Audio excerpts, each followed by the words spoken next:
আসসালামু আলাইকুম এভরিওয়ান, কি অবস্থা, কেমন আছো তোমরা? আশা করি সকলেই অনেক ভালো আছো।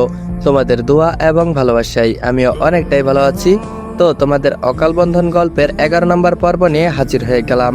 তো চলো বেশি কথা না বলে করি দেরি, চলো আজকের গল্প শুরু করি।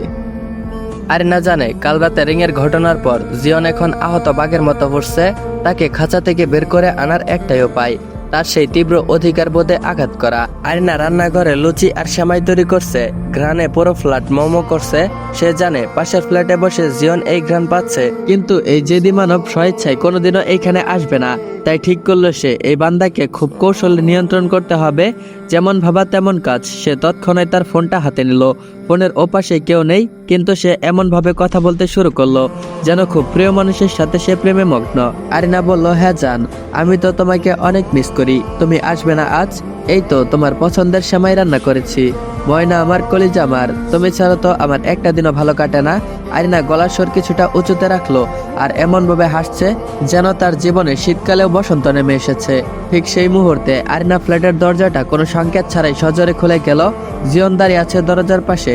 তার চোখে কাল রাতের সেই নেশা এখন উধাও হয়ে গিয়েছে, বরং এইখানে এখন এক কালো এক ঈর্ষার ছায়া ভর করেছে। জিয়নকে দেখেও আরিনা ফোন রাখলো না। সে ফোনের দিকে তাকিয়ে আরো আদরে গলায় বলল, আচ্ছা টিয়া পাখি, এখন রাখি, পরে কথা হবে। তারপর একটা কিস দিল, তারপর লাভ ইউ বলে ফোনটা রেখে দিল।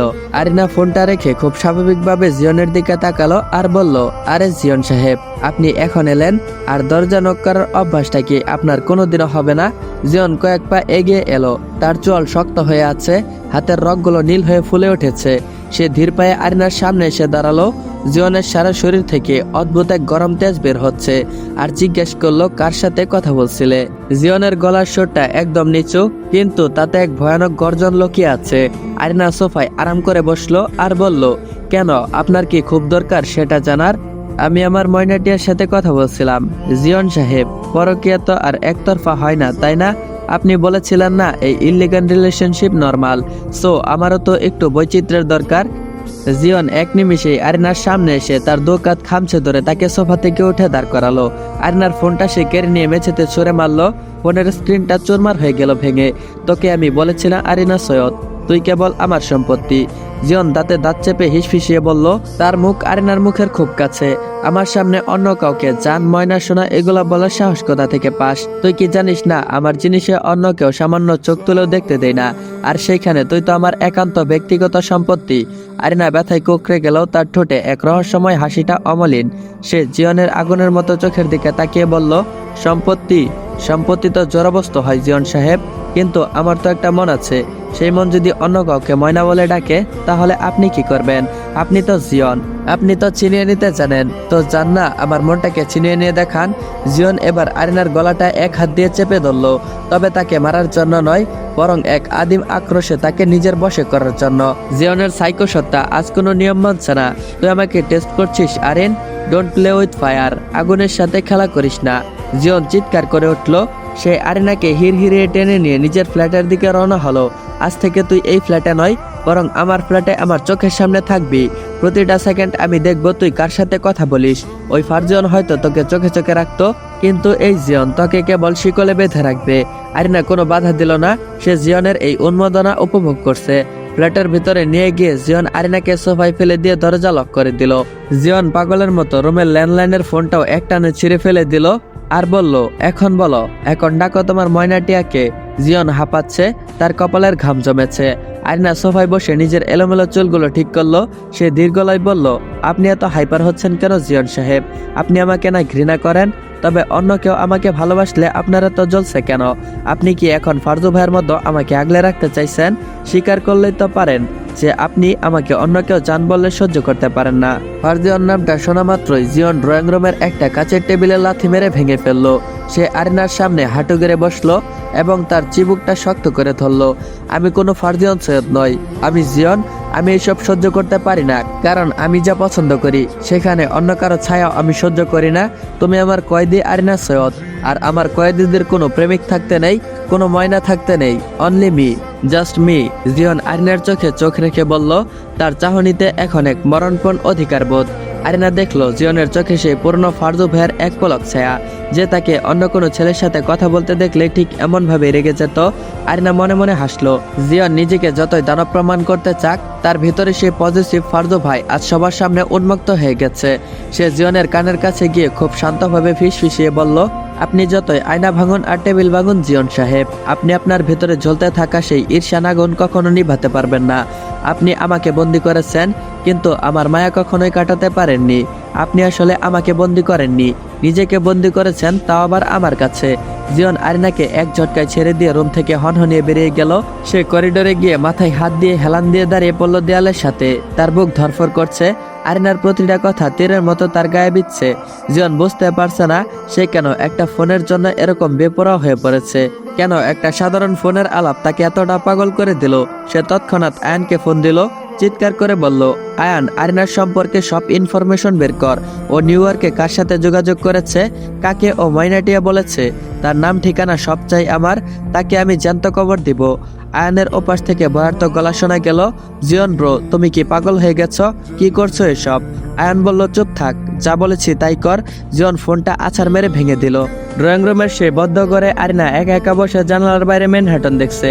সে জানে জিয়ন এখন তেলে তেলে জ্বলছে, আর এই জ্বলনি একদিন তাকে বাধ্য করবে স্বীকার করতে যে সেই ফারজিয়ন সৈয়দ। আরিনা বিড়বিড় করলো, লড়াইটা কেবল শুরু হয়েছে জিয়ন সাহেব, এখন তো শুধু জান ময়না শুনেছেন, সামনে আপনার জন্য আরো অনেক সারপ্রাইজ আছে।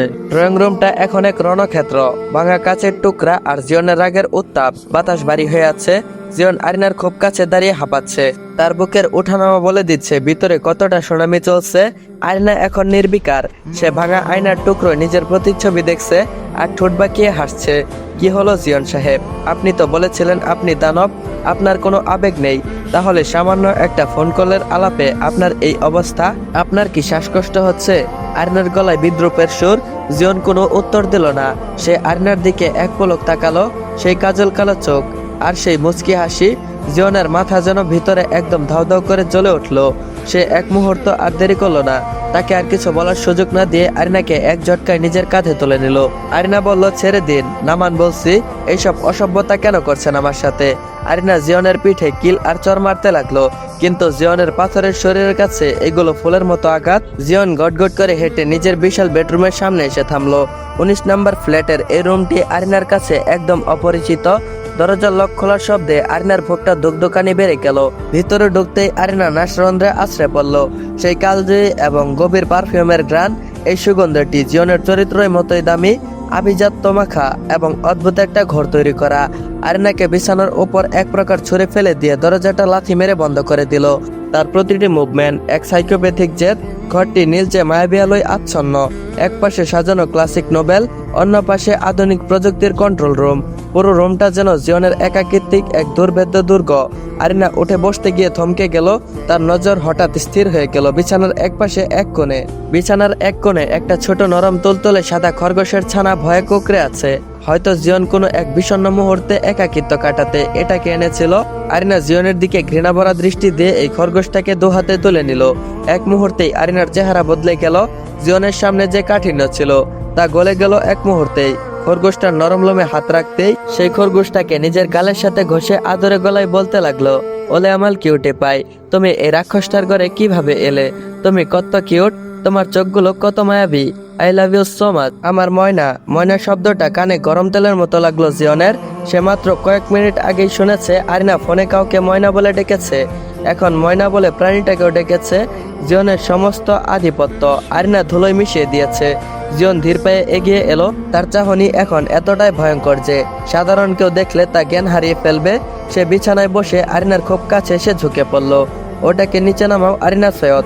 জিয়ন গলার স্বর ফিসফিসিয়ে বলল, কিন্তু মারাত্মক। আরিনা খরগোশটাকে আরো শক্ত করে জড়িয়ে ধরলো। কেন নামাবো? ও তো আপনার মতো নিষ্ঠুর নয়, ও অনেক ভালো, অনেক মায়াবী। আমি আজ সারা রাত এটাকেই নিয়ে থাকবো। জানো কিউটি, এই ঘরে কোনো মানুষ নেই, কিন্তু একটা পাথর আছে। জিয়ন আর ধৈর্য রাখতে পারল না।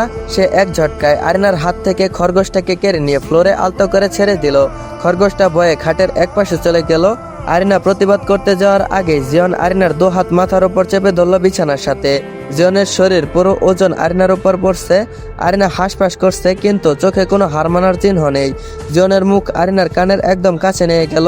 জিয়নের তপ্ত নিঃশ্বাস আরিনার গলায় আছড়ে পড়ছে। আমি তোমাকে কি বলেছিলাম আরিনা সৈয়দ, তোমার মুখ থেকে আমি ব্যতীত অন্য কারো প্রশংসা আমি সহ্য করব না, সেটা হোক মানুষ কিংবা প্রাণী। ময়না নামটা শুধু আমার জন্য সংরক্ষিত হওয়া উচিত ছিল, কিন্তু তুমি সেটাকে বিলিয়ে দিচ্ছ। জিয়নের গলায় পাগলাটে অভিমান। সে হাসলো, যদিও জিয়নের চাপে তার কথা বলতে কষ্ট হচ্ছে। তারপর বলল, আপনার জন্য? আপনি তো জিয়ন, আপনার তো কোনো হৃদয় নেই, আর আপনি তো কেবল অধিকার করতে জানেন। আপনি আমার স্বামী নন, আপনি আমার ফার্দু ভাইয়া নন। তবে কেন আমি আপনাকে ময়না বলবো? আমার ফোনটার মানুষও আপনার চেয়েও বেশি ডিজার্ভ করে। জিয়ন এবার আরিনার ঠোঁটের খুব কাছে ঠোঁট নিয়ে এলো। তাদের মধ্যে এখন 1 ইঞ্চিরও কম দূরত্ব। জিয়নের চোখের মনি কাঁপছে।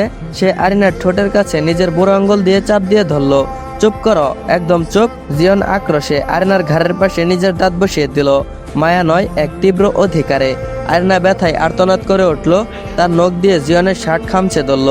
জিয়ন মুখ তুলে আরিনার চোখের দিকে তাকালো। তার চোখে তখন অন্ধকার কামনার চেয়েও আরো বেশি ছিল হারানোর ভয়। আমি তোমাকে ঘৃণা করতে চাই আরিনা সৈয়দ, কিন্তু তুমি আমাকে পাগল করে দিচ্ছ। এই ময়নাটিয়াকে ভুলে যাও। এই রুমে, এই বিছানায় শুধু তুমি আর আমি। কাল যে ছেলেটাকে তুমি জান বলে ডেকেছিলে, তাকে আমি কাল সকালে সূর্য দেখতে দেব না। আরিনা নিজেকে ছাড়ানোর চেষ্টা না করে জিয়নের কলার ধরে নিজের দিকে টান দিয়ে আনলো। তার চোখে এক চ্যালেঞ্জ, আর বলল, আপনি তাকে মারবেন? মারুন না, তাতে কি তার নাম আমার মন থেকে মুছে ফেলতে পারবেন? আপনি যত বেশি জোর করবেন, আমি তত বেশি অন্য কাউকে খুঁজব। আপনি আমাকে আপনার কাছে খুব বেশি হলে কয়েকদিন বন্দি রাখতে পারবেন, কিন্তু আমার ভালোবাসাকে বন্দি রাখতে পারবেন না। জিয়ন হঠাৎ আরিনাকে ছেড়ে দিয়ে দাঁড়ালো। সে পাগলের মতো নিজের চুল টানতে লাগলো। আরিনার এই নির্লিপ্ত ভাব তাকে তিলে তিলে ধ্বংস করছে। সে বুঝতে পারছে আরিনা তাকে উস্কে দিচ্ছে, যাতে সে মুখ ফুটে বলতে পারে বা স্বীকার করে সে জেলাস। কিন্তু জিয়ন তা করবে না। সে নিজেকে দুর্বল হতে দেবে না। সেই ঘরের একটা দামি ল্যাম্প ছুঁড়ে মারল দেয়ালের সাথে। ঝনঝন করে কাজ ভেঙে পড়ল। তুমি আমাকে জ্বালিয়ে দিচ্ছ আরিনা সৈয়দ, তুমি আমাকে জ্বালিয়ে দিচ্ছ। আরিনা বিছানায় উঠে বসলো। তার ঘাড়ের সেই কামড়ের দাগটা লাল হয়ে আছে। সে শান্তভাবে নিজের শাড়িটা ঠিক করলো। আগুন তো আপনি জ্বালিয়েছেন জিয়ন সাহেব, 10 বছর আগে। আমি তো শুধু সেই আগুনে ঘি ডালছি। কাল সকালে নাস্তার টেবিলে আপনার জন্য অপেক্ষা করব। আর হ্যাঁ, আমার ফোনের মানুষটা কিন্তু খুব হ্যান্ডসাম, আপনার মতো এত রাগী না। আরিনা রুম থেকে বেরিয়ে যাওয়ার জন্য পা বাড়ালো। জিয়ন পেছন থেকে গর্জে উঠলো, আরিন বের হবে না এই রুম থেকে। আরিনা থামলো। সে দরজার কাছে গিয়ে পিছন ফিরে তাকালো আর একটা মায়াবী হাসি দিল, আর বলল, নিজের ডায়েরিটা একবার পড়ে নেবেন জিয়ন সাহেব। সেখানে একাকিত্ব লেখা আছে, অধিকার নয়। আর অধিকার করতে হলে আগে মানুষ হতে হয়, দানব নয়। আরিনা বেরিয়ে গেল। জিয়ন নিজের বেডরুমে দাঁড়িয়ে আছে আর রাগে কাঁপছে। খাটের নিচ থেকে সেই খরগোশের বাচ্চাটা বেরিয়ে এসেছে আর পায়ের কাছে ঘুরঘুর করছে। জিয়ন খরগোশটাকে দেখলো, তারপর সেটাকে হাতে তুলে নিল। তার চোখে এক ফোঁটা জল চিকচিক করে উঠলো, যা সে দ্রুত মুছে ফেললো। সে খরগোশটার কানের কাছে ফিস ফিস করে বলল, ও শুধু আমার, বুঝলি? ও শুধু আমার, এমনকি তোকেও ও ময়না বলে ডাকতে পারবে না। আসসালামু আলাইকুম এভরিওয়ান। অকাল বন্ধন গল্পের 11 নম্বর পর্বটা এইখানেই এন্ড করা হলো। তো গল্পটা তোমাদের কাছে কেমন লাগতেছে অবশ্যই কমেন্ট বক্সে জানিয়ে যাবা। আর হ্যাঁ গাইস, তোমাদেরকে এখন টার্গেট দিলে তোমরা টার্গেট কমপ্লিট করো না, তারপরও আমি তোমাদের জন্য ভিডিও আনি। তো গাইস, আজকের ভিডিওতে যদি টার্গেট কমপ্লিট করতে না পারো, তাহলে আমি ভিডিও দিব না। কারণ এত ব্যস্ত থাকার পরেও তোমাদের জন্য আমি ভিডিও বানাই, তারপরও তোমাদেরকে একটা সামান্য টার্গেট দিলে কমপ্লিট করতে পারো না। তো আর কি করার, যদি তোমরা আজকের ভিডিও টার্গেট কমপ্লিট করে দিতে পারো, তাহলে পরবর্তী পর্ব খুব শীঘ্রই নিয়ে আসবো। তো আজকের ভিডিও টার্গেট হলো এই ভিডিওতে 200 কমেন্ট আর 500 লাইক কমপ্লিট করে দিতে হবে। যদি কমপ্লিট করতে পারো, তাহলে পরবর্তী পর্ব খুব শীঘ্রই নিয়ে আসবো। আর হ্যাঁ গাইস, যারা যারা চ্যানেলে নতুন, এখনো চ্যানেলটা সাবস্ক্রাইব করো নাই, তারা অবশ্যই চ্যানেলটা সাবস্ক্রাইব করে বেল আইকন নোটিফিকেশনটা অন করে রাখবা, যাতে করে পরবর্তী পর্ব আসার সাথে সাথে তোমরা দেখতে পারো। তো দেখা হচ্ছে পরবর্তী পর্বে। ততক্ষণ পর্যন্ত সবাই ভালো থাকবা, সুস্থ থাকবা। আল্লাহ হাফেজ।